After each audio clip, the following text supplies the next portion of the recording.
Previously on Brittany J DIY, after seeing Dean's perfect coffin shelves listed on a Facebook marketplace and scheduling a time to meet, Erin and I pulled ourselves together and made the journey up to St. Helens, Oregon. Before going to Dean's, we stopped by the City Hall building in the 1998 film Halloween Town, and of course had to take a few photos. With a little teamwork, we were able to get both the shelves in the back and get both shelves unloaded. The following day it was snowing in Portland, which is below Behr's preferred temperature range when painting, so that meant I had to set up a painting workspace inside by laying out flattened letterbox liners and covering any furniture I was using to hold up the coffins while painting.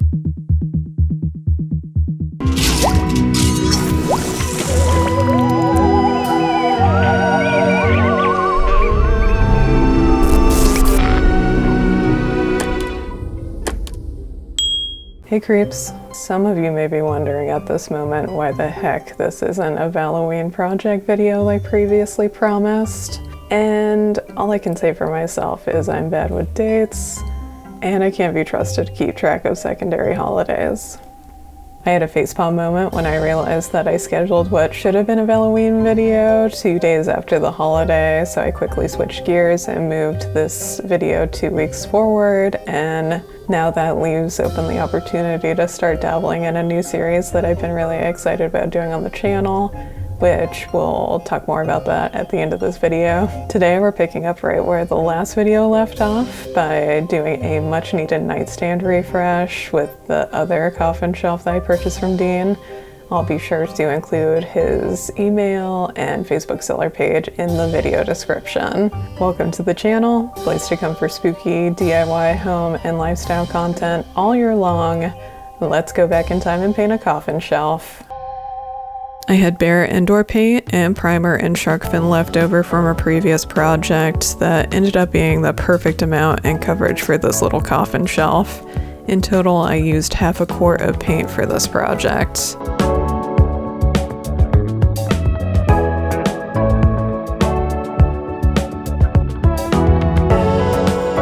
Because I had plans to have a fair amount of darker decor in this particular shelf, I thought that the gray would be a perfect neutral to both complement the decor pieces on it as well as the bedroom it will be hung up in.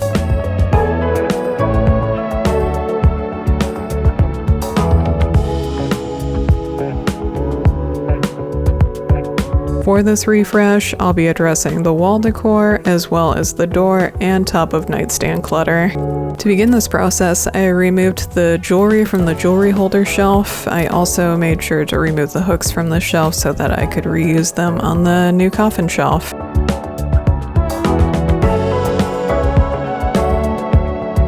To get the hook placement just right, I made marks inside the tallest shelf unit about 1.5 inches from the back and 1 3/4 apart.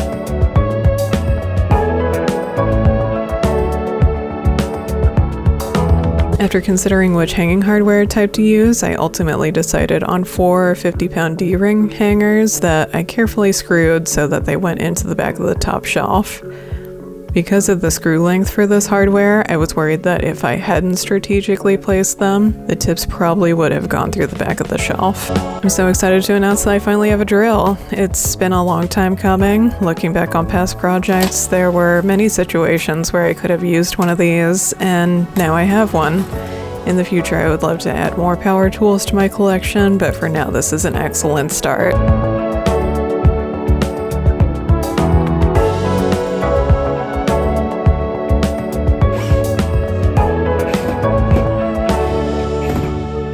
With the hanging hardware in place and the coffin shelf ready for hanging, I got busy removing the wall decor in the spot that the coffin shelf would be replacing and doing some minor surface cleaning.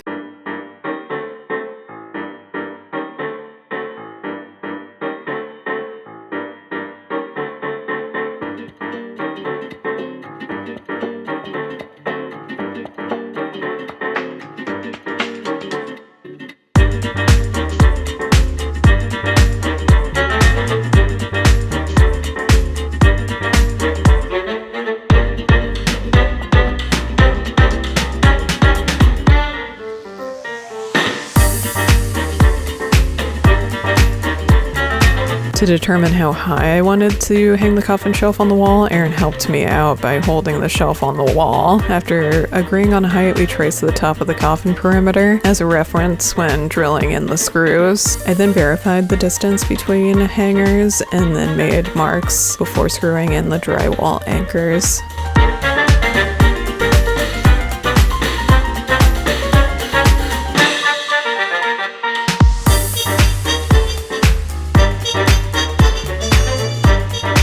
Like a professional, I stripped 2 of the anchors, so I had to find a couple replacement anchors and screws, which luckily we had on hand.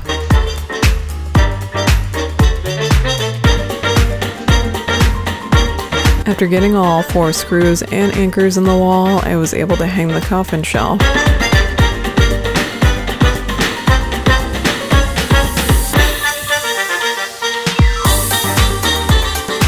I had a fair amount of decor that I was able to use on this shelf, but I also went and sourced some faux plants and a cloche from IKEA, and a couple frames from Homegoods to fill it out a little more. Once I had things situated mostly in the way that I thought I wanted them, it was time to make some minor modifications to some of the pieces. Some of these changes included painting the plants, creating art for the 2 frames, and filling the cloche with something fun and spooky. After determining what I was going to make, I went and picked up a few supplies and got to work. My plan for the cloche was to create a diorama of African death's head hawkmoths by altering some butterfly clips that you can find in the floral department of most craft stores. To do this, I needed to remove the clip, cut down and then change the wing shape, as well as shorten the antennas. Once these tasks were done, I then got to play with Apoxie-Sculpt by sculpting new abdomens and thoraxes.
The styrofoam piece I purchased was too large around the bottom to fit inside the cloche, so I had to carefully cut it in half with a serrated knife.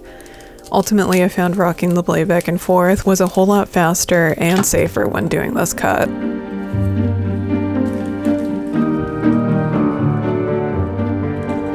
To camouflage the styrofoam, I had some moss that I hot glued to the top and sides.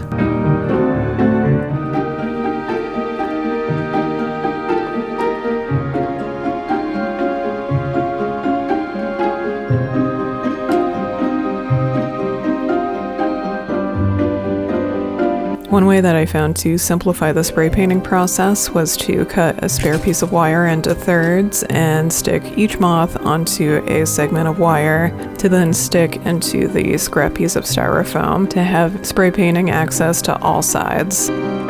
Because I knew I wanted the wires holding up the moths in the cloche as well as the moss painted black, I just stuck the wires into the base to be painted as one piece, and then cut the wires to be the height of the cloche. I found that the easiest way to paint the plants was to dismantle them and separate the plants from the pots. Although tricky in some cases, this method worked out super well, not having to tape off and cover all the surfaces that I wanted to keep not painted or paint a contrasting color. With the plants and cloche project in process, I then switched to the art I wanted to make for the frames. To make the frame art, I wanted to do a gold vinyl on black cardstock. To do this, I picked out a font I loved for Memento Mori, and then repurposed some vector art that I had drawn up for some previous projects on the blog. To make the type into what will eventually be a cuttable SVG file, I needed to convert it to an outline by going up to type and then down to create outlines. I then removed the fill on my type so that I could easily make adjustments to the outline, and then with all my type still selected, clicked on the divide option in the Pathfinder window. Selecting this will divide up any overlapping strokes on the type, allowing you to use the direct selection tool to delete any areas that are overlapping to make the type one consistent cut later.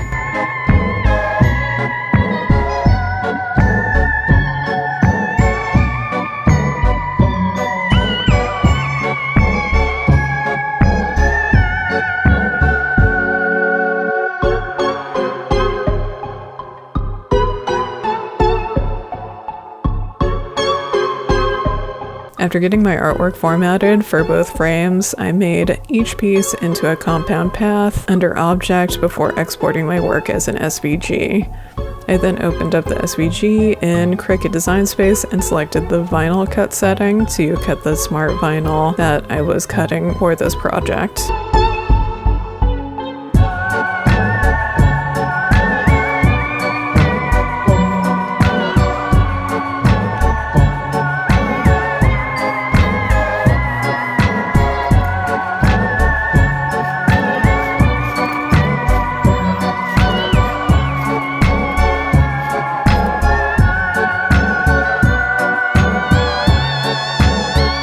This cut took a really long time to weed out, so I ended up taking this to the couch and finishing it up while watching Practical Magic that evening. The following day, I picked up where I had left off by making minor adjustments to any pieces that may have become askew during the weeding process. Then I cut the two pieces apart, as well as cutting away any excess paper around the perimeter. After cleaning and removing any labels at the frames, I then transferred each piece using painter's tape onto a sheet of black cardstock.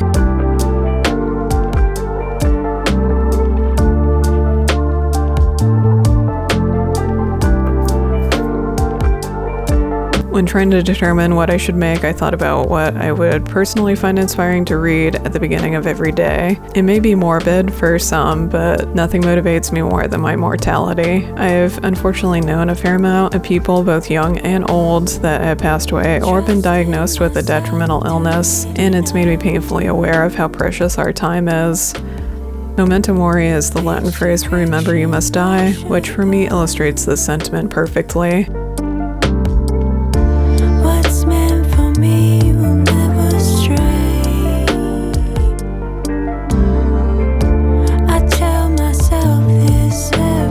I thought it would be cool to have a 1/4 inch around the outside edge of the cardstock that you could still see through, so I measured and cut my pieces to reflect these dimensions.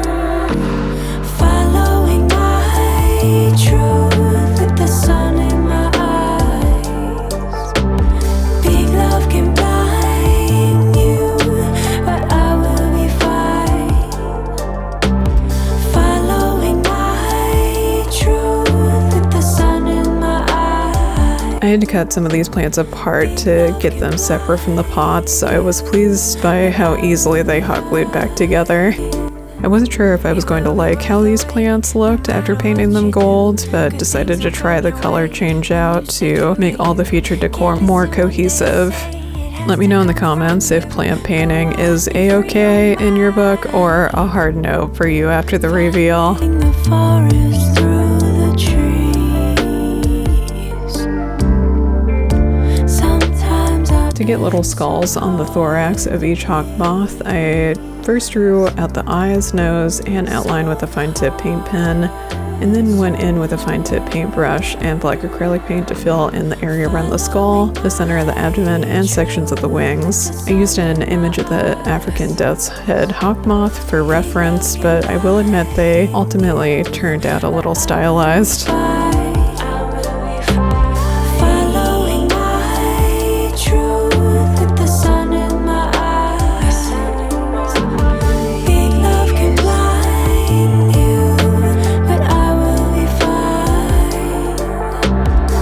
Once the paint was dry, I then played with the wire lengths in my base and gradually cut the lengths to my preferred heights.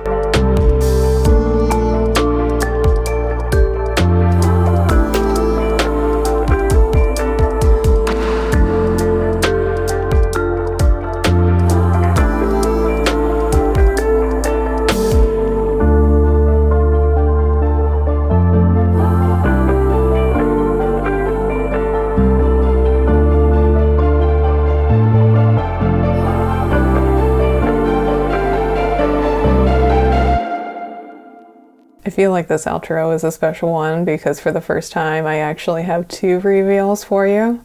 The first is the video series that I alluded to at the beginning of this video, and that is to start a You Asked and I Listened type series where I take all the suggestions that you've submitted since the start of the channel and I'll pick one at random to make in that video. I have a pretty solid selection of suggestions so far, but if you've ever thought to yourself, hey, I wonder how you make that spooky thing, or it would be really entertaining to watch somebody else make that thing, please include those ideas in the comments so I can include them in the raffle for the project in the next video. Once again, look up Dean if you're also interested in a Coffin Shelf. His contact info will be in the video description, and thank you as always for visiting my creepy craft corner of the internet and for watching till the end. Now let's see those final shots.